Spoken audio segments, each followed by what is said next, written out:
Bonjour, alors aujourd'hui on va voir les angles dans les polygones. Alors on a ici un polygone régulier. L'angle A ici, c'est un angle au centre parce qu'il est au centre du polygone. Ensuite, ici, l'angle B, on va appeler ça un angle intérieur. Angle intérieur. L'angle C, quant à lui, contrairement à l'angle B, il est à l'extérieur, donc on va l'appeler un angle extérieur.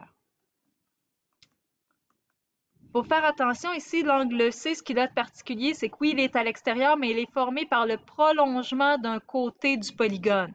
Donc, on prend un côté du polygone, on le continue et c'est ça qui va faire notre angle C. Contrairement à l'angle D, qui lui est vraiment formé à l'extérieur à partir de deux côtés du polygone. Ouais. L'angle D, lui, on va l'appeler un angle rentrant. Angle rentrant.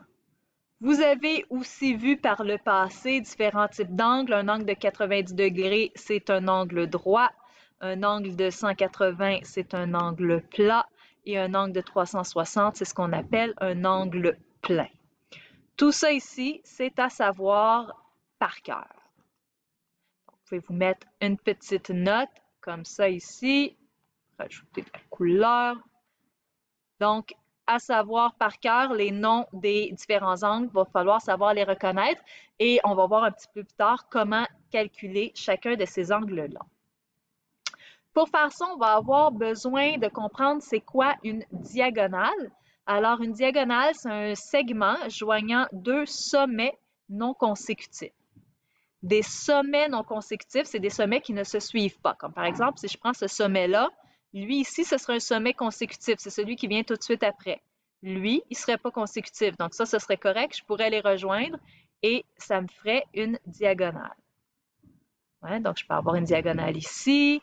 Je peux avoir une autre diagonale là. C'est les deux seuls que je peux faire dans ce polygone-là. Ici, ben là, je pourrais en faire plus. Donc, quand je pars d'un sommet et je me rends à un autre sommet qui n'est pas consécutif. Donc, vous pouvez vous amuser à toutes les dessiner, soit à partir d'un seul sommet ou à partir de tous les sommets. Vous allez voir que ça fait des formes intéressantes. Ensuite, pour ce qui est de l'axe de symétrie. Alors, un axe de symétrie dans un polygone régulier, c'est un segment qui sépare le polygone en deux parties égales. Deux parties égales. Donc, ce qu'on veut, c'est pouvoir plier notre polygone sur cet axe de symétrie-là et que ça nous donne la même chose des deux côtés. Ouais. Alors, on va faire l'exemple, on prendra en note la petite note par après. Si je regarde dans mon pentagone, alors ici, j'aurai un axe de symétrie qui sépare mon pentagone en deux parties égales. Je pourrais aussi avoir un axe de symétrie qui part du sommet ici et qui est perpendiculaire au côté là. J'en aurai un autre ici comme ça. Comme ça. Et les axes de symétrie, bon, je le pars du sommet, mais ils peuvent dépasser. Donc, il n'y a pas de problème. Ça peut dépasser le polygone. Ce n'est pas obligé d'arriver juste sur le côté. Si on regarde combien on a d'axes de symétrie, donc on a un premier ici, 2, 3, 4, 5. Et ici, on revient à notre premier. Donc, j'ai 5 axes de symétrie dans mon pentagone régulier. Avec, ici, on a un octogone. Donc, avec un octogone, si on veut tracer nos axes de symétrie, je pourrais en faire un en plein milieu ici. Mais je peux aussi en faire en joignant les sommets. Donc, je pourrais plier comme ça et puis ça me donnerait la même forme des deux côtés. Alors, si je les trace tous, moi j'aime bien commencer dans un octogone par rejoindre les sommets, c'est plus facile. Et ensuite, on voit que ça se rejoint au milieu. Donc, c'est plus facile après de tracer les autres. C'est pas parfait. Ça nous donne quand même une bonne idée. Voilà. Et là, si on regarde combien on en a, donc on a notre premier axe de symétrie ici, 2, 3, 4, 5, 6, 7, 8. Et ici, on revient au premier. Donc, on a 8 axes de symétrie dans l'octogone régulier.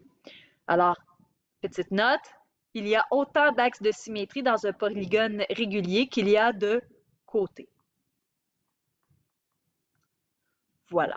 Maintenant, on passe à la prochaine page où on va voir comment calculer la somme des angles intérieurs d'un polygone, mais aussi comment mesurer un angle intérieur d'un polygone.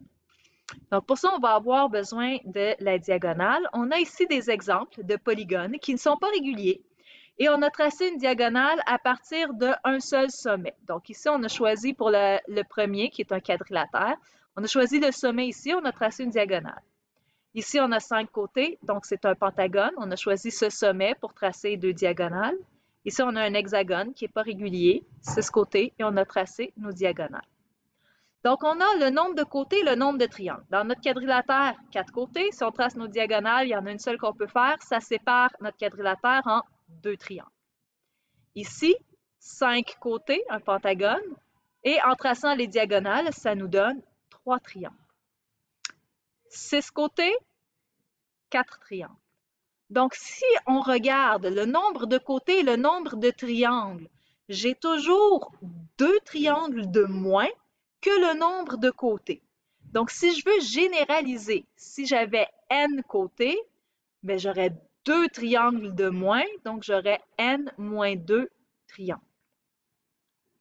Maintenant, dans un triangle, vous avez déjà appris que la somme des angles intérieurs de un triangle, c'est 180. Ben, si j'ai 2 triangles, la somme de mes angles intérieurs, ça va être 2 fois 180. Si j'ai 3 triangles, la somme des angles intérieurs de ce polygone, ça va être 3 fois 180. Et si j'ai 4 triangles, ça va être 4 fois 180. On veut généraliser, donc à chaque fois, qu'est-ce que j'ai fait? J'ai fait le nombre de triangles fois 180. Ici, si j'ai n côtés, mon nombre de triangles, c'est n-2 et je multiplie par 180. On va résumer tout ça ici. Alors, on nous dit tout polygone à n côtés peut être divisé en n-2 triangles à partir d'un sommet. C'est ce qu'on avait vu ici.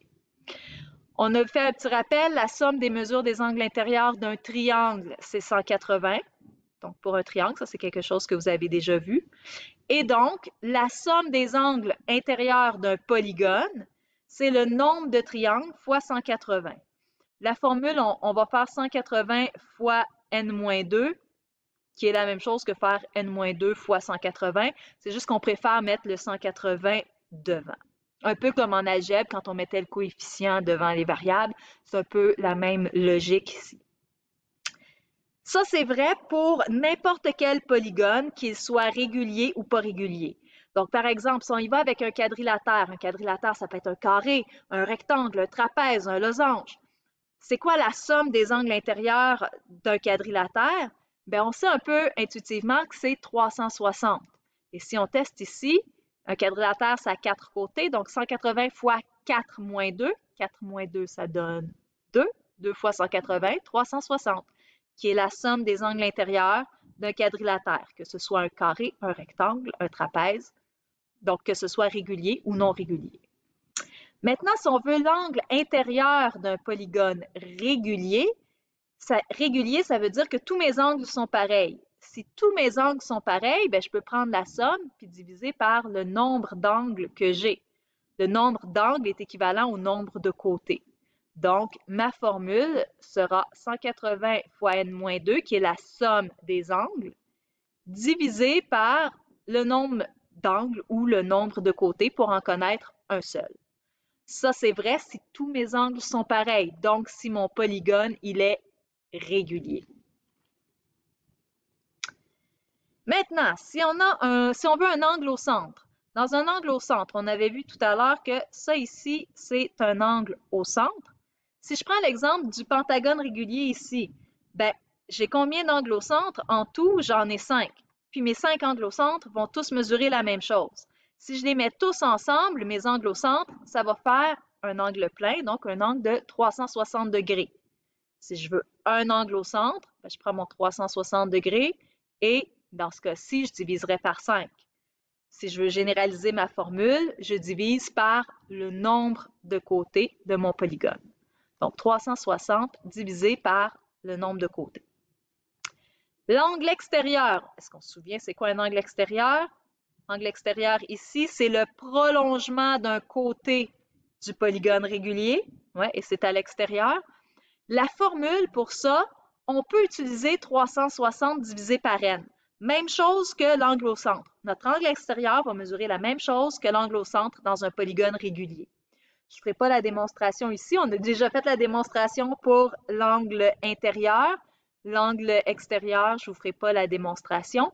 Par contre, on peut le calculer d'une autre façon. On pourrait faire 180 moins l'angle intérieur. Donc, si on connaît déjà notre angle intérieur, les deux ensemble, comme ça forme le prolongement, les deux ensemble, ça fait 180. Donc, on pourrait faire 180 moins la mesure de l'angle intérieur. C'est peut-être plus facile à se souvenir parce que c'est plus intuitif, mais pour ça, il faut connaître l'angle intérieur. Des fois, quand on n'a pas l'angle intérieur, c'est plus rapide de faire 360 divisé par n. Donc, voici pour le cours d'aujourd'hui. Prochaine page, c'est un petit résumé de tout ça. Donc, là, on a vu la démonstration d'où vient la formule de la somme des angles puis de l'angle intérieur. Ça, vous n'aurez pas à refaire ça dans les exercices. Ce que vous allez avoir à faire, c'est d'être capable d'appliquer les formules. Donc, il faut se souvenir des formules. Cette page-là, ça va être la page à retourner si vous avez un blanc de mémoire sur vos formules. Alors, la somme des angles intérieurs d'un polygone, qu'il soit régulier ou pas. La somme des angles, ça fonctionne dans n'importe quel polygone. 180 fois n-2. C'est la seule formule qui va fonctionner avec tous les polygones. La mesure de l'angle intérieur d'un polygone régulier, donc angle intérieur, et là, il faut que ce soit régulier, 180 fois n-2 divisé par n. La mesure de l'angle au centre, encore une fois, il faut que ce soit un polygone régulier, 360 divisé par n. Et pour ce qui est de l'angle extérieur, on a vu qu'on avait deux options, soit 360 divisé par n ou encore 180 moins la mesure de l'angle intérieur. Cette page-là, c'est à savoir par cœur. Vous pouvez vous mettre une petite note et n'ayez pas peur d'y revenir pendant vos exercices. Si vous avez un blanc, revenez à cette page-là. Tout est là, c'est toutes les formules que vous allez avoir besoin. Si vous avez des questions, si vous avez de la difficulté, n'hésitez pas à venir me poser des questions. Je suis là pour ça. Bon travail!